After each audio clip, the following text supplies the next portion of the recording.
നമസ്കാരം, ഞാൻ മൃണാൾ. തിരുവനന്തപുരത്ത് സദ്യ, കണ്ണൂർ ബിരിയാണി, ഇടുക്കിയിൽ ഇടിയിറച്ചി, വയനാട്ടിലെ പോത്തുങ്കാല്, ആലപ്പുഴയിലെ സീ ഫുഡ്, ഇങ്ങനെ എല്ലാ ജില്ലകൾക്കും എന്തെങ്കിലും പറയാനുണ്ടാവും അല്ലേ? എനിക്ക് തോന്നുന്നത് കൊല്ലമാണ് ഏറ്റവും അണ്ടർ റേറ്റഡ്. ഞാൻ ഇവിടെ തുടങ്ങി 34 വർഷമായി. ഇവിടെ രാവിലെ ദോശയുണ്ട്, പൊറോട്ടയുണ്ട്, ഇടിയപ്പം, പുട്ട്, ചപ്പാത്തി, കടല, കിഴങ്ങ് കറി, മുട്ടക്കറി, ബീഫ് കറി, ബീഫ് ഫ്രൈ, ചിക്കൻ കറി, ഗ്രീൻ പീസ്.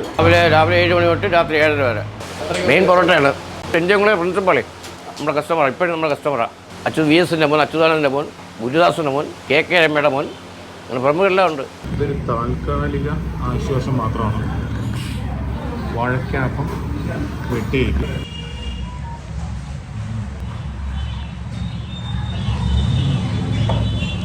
ചിക്കൻ കണ്ട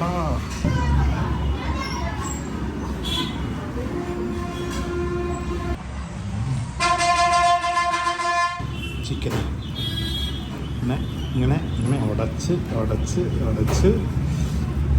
മസാലകൾ ചേർത്ത് ന്യായമായിട്ട് ചേർത്ത്. എൻ്റെ ചെറുപ്പത്തിൽ പയ്യന്നൂരൊക്കെ പോകുമ്പോൾ ടോപ്പ് സ്റ്റാറിൽ നല്ല ചിക്കൻ മസാല ഇട്ടായിരുന്നു. അപ്പോൾ അതിനകത്ത് അതിൻ്റെ ഒക്കെ ടേസ്റ്റ് ഇത്തിരി എരിവ് കൂടുതലാണ്.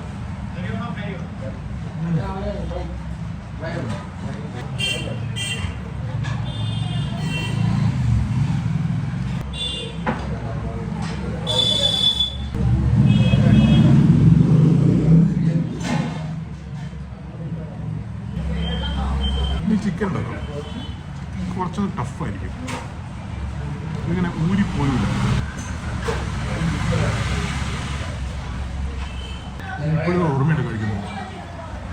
ഇങ്ങനെ വെയിറ്റേഴ്സിൻ്റെ കോട്ട് പോലത്തെ സാധനം ഉണ്ടാവും, 2 സൈഡിൽ വലിയ പോക്കറ്റ് ഉണ്ടാവും. ആളുകൾ എന്തെങ്കിലും ടിപ്പ് കൊടുക്കുമല്ലോ, അത് വാങ്ങി ആ ടിപ്പിൻ്റെ ആ കോട്ടിൻ്റെ പോക്കറ്റിലിടും. ഇത്തിരി തടിയുള്ളത്, എൻ്റെ അത്രയൊന്നുമില്ല, ഇത്തിരി തടിയിലൊരു ചേട്ടൻ ഉണ്ടായിരുന്നു.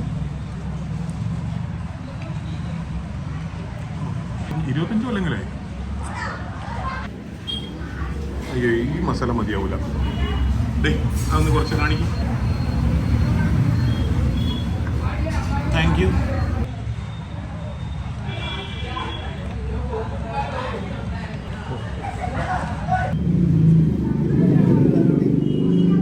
ബീഫ് കറി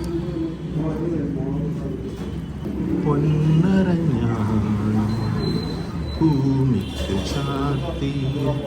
നിങ്ങളെ വയലാർ എഴുതിയത് ശ്രദ്ധിച്ച പൊന്നരഞ്ഞാണം ഭൂമിക്ക് ചാർത്തിയ നിശയുടെ രാത്രിയുടെ ഏകാന്ത ആരുമില്ലാതെ രാത്രിയിൽ പൊന്നരഞ്ഞാണം ചാർത്താൻ പോയേക്കറാണ് ഭൂമിക്ക്.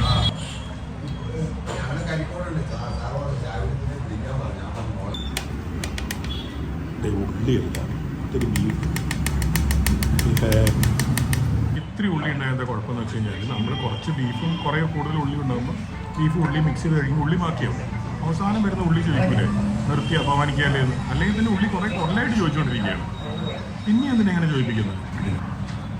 പക്ഷെ എന്തൊക്കെ പറഞ്ഞാലും ആ ചിക്കനാണ് അതിൻ്റെ